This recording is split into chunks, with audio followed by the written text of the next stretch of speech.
इस वीडियो में हम एंटाई डेरिवेटिव्स या जिन्हें दूसरे अल्फाज में हम कहते हैं इंटीग्रल्स, इसके कॉन्सेप्ट्स को समझने की कोशिश करेंगे। हम शुरू करते हैं डेरिवेटिव से। फ़र्ज़ करें अगर हम डेरिवेटिव लें एक्स स्क्वायर का तो वो क्या होगा 2x,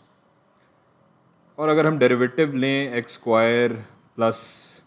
1 का तो वो क्या होगा, वो भी 2x ही होगा, क्योंकि हम जानते हैं कि कांस्टेंट ये 1 जो है ये एक अदद कांस्टेंट है और कांस्टेंट की कदर विद रिस्पेक्ट टू x या किसी वेरिएबल की चेंज नहीं होती और उसका डेरिवेटिव सिफर होता है। इसी तरह अगर हम डेरिवेटिव लें x square plus let's say पाई का तो ये भी 2x ही होगा, क्योंकि पाई भी हम जानते हैं कि कांस्टेंट है। इसको अगर हम जनरलाइज करके लिखना चाहें एक फॉर्मूले की शक्ल में या एक जनरल शक्ल में तो हम कह सकते हैं कि एक्स स्क्वायर प्लस सी, यानी कि कोई भी कांस्टेंट अगर यहाँ पर इसके साथ जमा हो रहा है तो उसका डेरिवेटिव 2x ही के बराबर होगा। अब कैलकुलस के अंदर एक अदद कॉन्सेप्ट है जो कि डेरिवेटिव्स का उलट है, जिसे हम कहेंगे, ज़ाहिर है नाम से भी ज़ाहिर है, एंटी डेरिवेटिव। अब अगर हम एंटी डेरिवेटिव लेना चाहें तो उसका क्या मतलब होगा? उसका मतलब ये होगा जैसे कि यहाँ हमने ये एक्स स्क्वायर का हमने मुख्तलिफ कॉन्स्टेंट्स के साथ डेरिवेटिव लिया है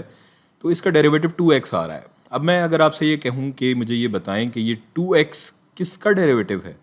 कौन सी कदर है जिसका डेरिवेटिव ये 2x है, तो उसे हम कहेंगे इस अमल को उल्टाना, और जो इस अमल का जो नाम है और इससे जो कदर हमारे सामने आएगी उसे हम कहते हैं एंटी डेरिवेटिव्स, या जैसे कि मैंने यहाँ लिखा इंटीग्रल्स। और इसको हम जाहिर करते हैं एक इस शक्ल के एक लहरिया सा एक निशान है और यहाँ पर आ जाता है x, जिसके रिस्पेक्ट से हम ये इंटीग्रल ले रहे हैं। यहाँ पर हम ये कह सकते हैं कि जो यहाँ हमने लिखा एक्स स्क्वायर प्लस सी, इसका एंटी डेरिवेटिव अगर हम लेंगे या इंटीग्रल अगर हम लेंगे तो ये बराबर होगा, मैंने उलट लिख दिया है, ये जो 2x यहाँ पर हमारे पास कदर आई थी इसका एंटी डेरिवेटिव या इंटीग्रल लेंगे, यानी कि डेरिवेटिव लेने के अमल को उल्टाएंगे तो हमारे पास क्या जवाब आ जाएगा इसका? हमारे पास इसका जवाब आएगा एक्स स्क्वायर प्लस सी, यानी कि 2x का अगर हम इंटीग्रल लेंगे तो वो बराबर होगा एक्स स्क्वायर जमा कोई मुस्तकिल कदर या कोई कांस्टेंट वैल्यू। इंटीग्रल्स कहाँ इस्तेमाल होते हैं? अच्छा, इससे पहले हम एक बात करते चलें कि इसको हम कहते हैं इनडेफिनिट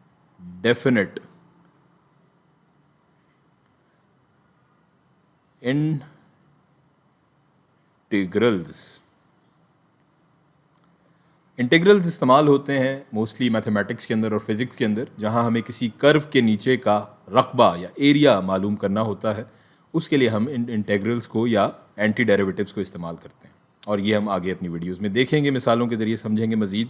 कि ये हम कैसे करते हैं।